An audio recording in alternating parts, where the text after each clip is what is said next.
Bonjour à tous, j'espère que vous allez bien. Petite vidéo pour vous montrer le processus d'une réalisation d'une housse pour chaise haute.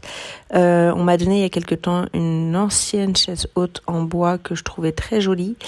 Donc je l'ai retapée, j'ai mis 2-3 coups de pinceau et puis maintenant je réalise une housse pour mon fils en fait parce que je veux pas qu'il se cogne sur la chaise en bois et en plus de ça pour protéger la chaise un minimum parce que un bébé forcément ça en met un peu partout.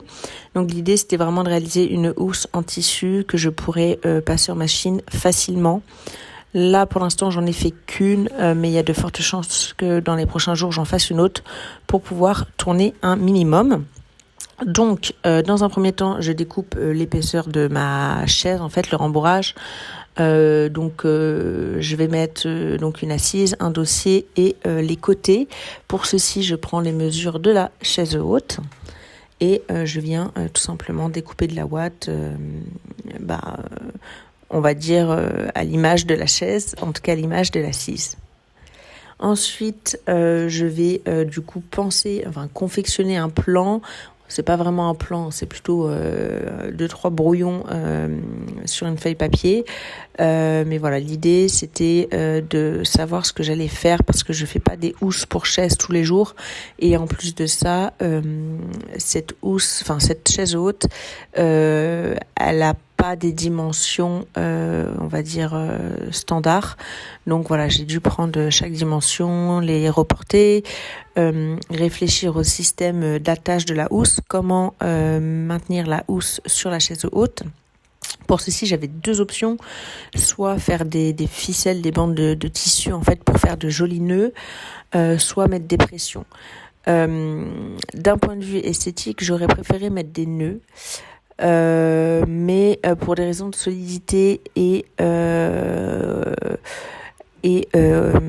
je pense aussi de facilité, je pense que les pressions sont l'idéal. Donc je suis partie sur des pressions. Pour ça, j'ai créé des bandes d'attache que je vais venir mettre en haut de l'assise et sur les côtés de la chaise haute.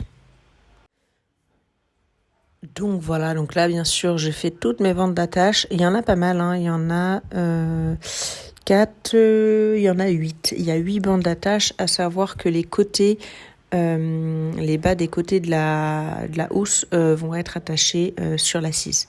Donc ça fait pas mal d'attaches et pas mal de pression, mais bon, il faut ce qu'il faut.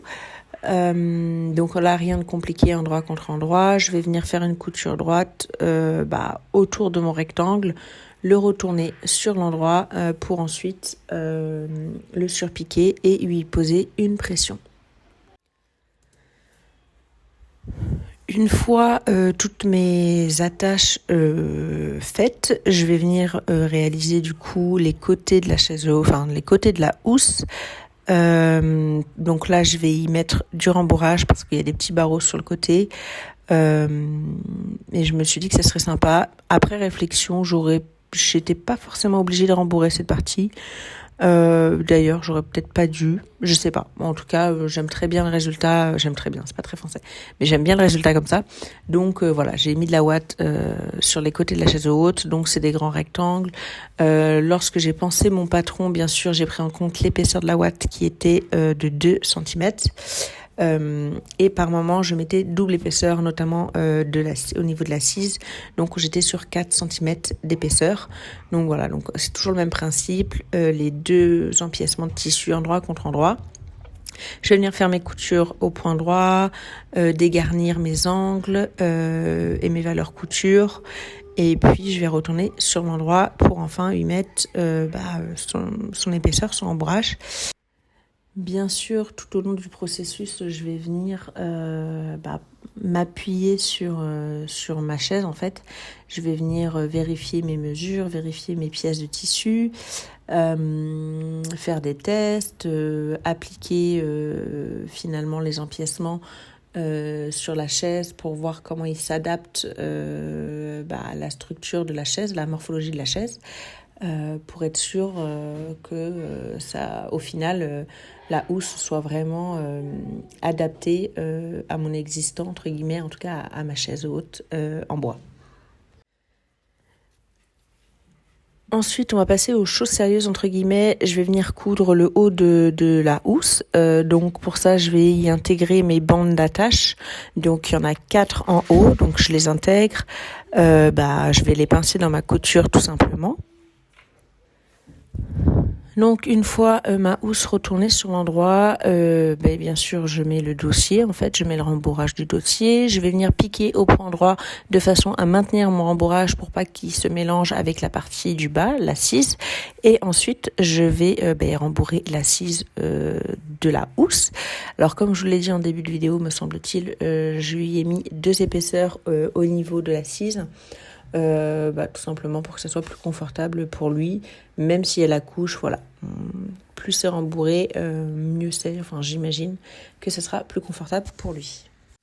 Je reviens refermer l'ouverture au point droit et ensuite je vais venir poser la housse directement sur la chaise pour pouvoir y installer les pressions au bon endroit de façon à ce que ma housse épouse bien la forme de la chaise haute, pour que ça soit on va dire joli, enfin j'espère.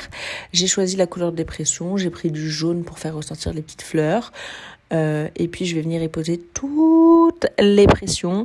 Il y en a pas mal, il y en a 4 en haut et 4 de chaque côté. Donc ça commence à faire, mais voilà, il faut ce qu'il faut. Donc là, il n'y a rien de compliqué, il faut juste poser des pressions au bon endroit pour que la housse reste attachée à la chaise haute. Après avoir posé toutes mes pressions, voici le résultat. Je suis assez satisfaite du résultat, vraiment. Alors que ça soit de la housse, mais aussi de la chaise haute. J'avais un peu peur quand on me l'a donné de pas trop savoir la retaper entre guillemets. Et en fait, je suis agréablement surprise. Voilà. J'espère que cette vidéo vous a plu et je vous dis à très vite pour de nouvelles créations.